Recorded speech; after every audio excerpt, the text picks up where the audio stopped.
দর্শক, এই মুহূর্তে আমার পাশে আছেন ওলিয়ার রহমান, যিনি হচ্ছেন মাশরুম নাইমের বাবা। তিনি মূলত আসলে এই মাশরুমের প্রজেক্টটা শুরু করেন। এখন এই মুহূর্তে এটা অনেক বিস্তৃতি লাভ করেছে, এলাকার সবাই কিন্তু এখন ওনাকে এক নামেই চেনে।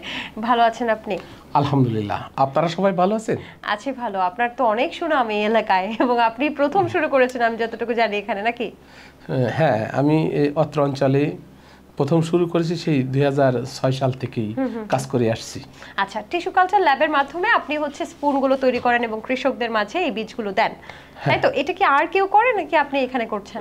না, এই খুলনা, তারপরে বাগেরহাট, সাতক্ষীরা, এই 3-4টে ডিস্ট্রিক্টের ভিতরে আমি একাই করি। কিভাবে আসলে টিস্যু কালচারের মাধ্যমে আপনি স্পুনটা তৈরি করছেন এবং কৃষক পর্যায়ে দিচ্ছেন, তার পদ্ধতি কি কি, সেই বিষয়গুলো যদি আমাকে একটু দেখাতেন। অবশ্যই অবশ্যই। আসলে টিস্যু কালচার পদ্ধতিটা আমি আপনাকে বলি।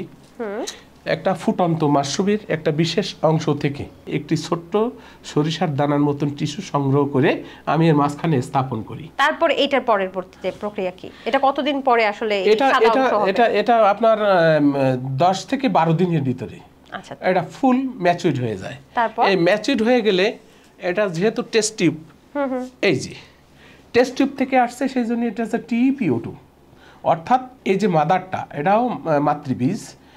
এই মাতৃবীজটা এটা আপনার 20 দিন লাগবে ম্যাচিউরড হতে। এই 20 দিন ওর একটা থেকে এর ভিতরে আছে আপনার কাঠের গুঁড়ো আর গমের ভুসি আর পানি, এই ছাড়া আর কিছুই নেই।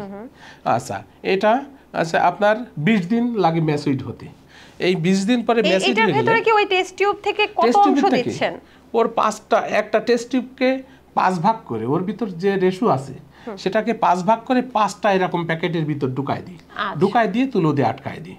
আটকায় দিয়ে রেখে দিলে আস্তে আস্তে ম্যাচিউরড হতে হতে হতে হতে হতে পুরোটা গোড়ো হয়ে যায়, অর্থাৎ ম্যাচিউরডে পরিপূর্ণ মাইসেলিয়ামে পরিপূর্ণ হয়ে যায়। চমৎকার। এটা টেম্পারেচারটা যদি বলতেন। তখন এই সময়কালটা এটা যখন আমি টিস্যুটা ঢুকাই তখন কিন্তু এটা খানিকটা নবজাতক শিশুর মতন থাকে।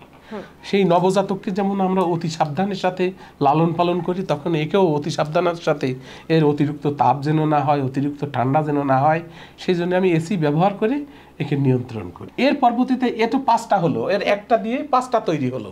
এর 5টা দিয়ে আমরা এই যে আপনার শুধু PO2 লেখা, এখানে টি নেই।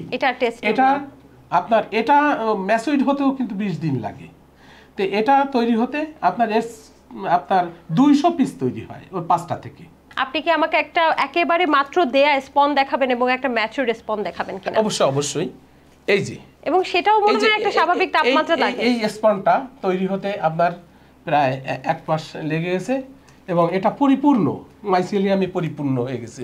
মাইসেলিয়াম হচ্ছে এই সাদা অংশগুলো, সাদাটা এই মাকড়সার জালের মতো ছড়াতে ছড়াতে ছড়াতে ছড়াতে পুরো জায়গাটা, পুরো খাদ্যটা, অর্থাৎ এর রাজ্যটা দখল করে নেয় পরিপূর্ণ। তখন মনে করতে হবে এটা ফুল ম্যাচিউরড।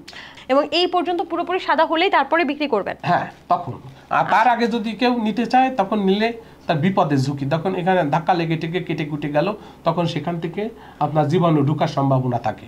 তখন দেখা যাচ্ছে যে বীজটা নষ্ট হয়ে যাবে। যার কারণে আমরা পুরোপুরি ম্যাচিউরড না হওয়া পর্যন্ত কাউকে এই বাণিজ্যিক স্পন বা চাষের স্পন দেই না। বাহ, চমৎকার। তাহলে আমরা পুরো প্রক্রিয়াটাই মূলত জেনে ফেললাম।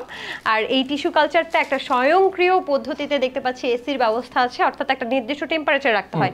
সেই টেম্পারেচারটা সবসময় কত থাকে? সেটা 25 অথবা 26, এটা হলে এনাফ। আচ্ছা, ভালো থাকেন তাহলে। আসসালামু আলাইকুম। ওয়ালাইকুম আসসালাম। আপনারাও ভালো থাকেন। আল্লাহ আপনাদের প্রতি রহমত বর্ষিত করুন।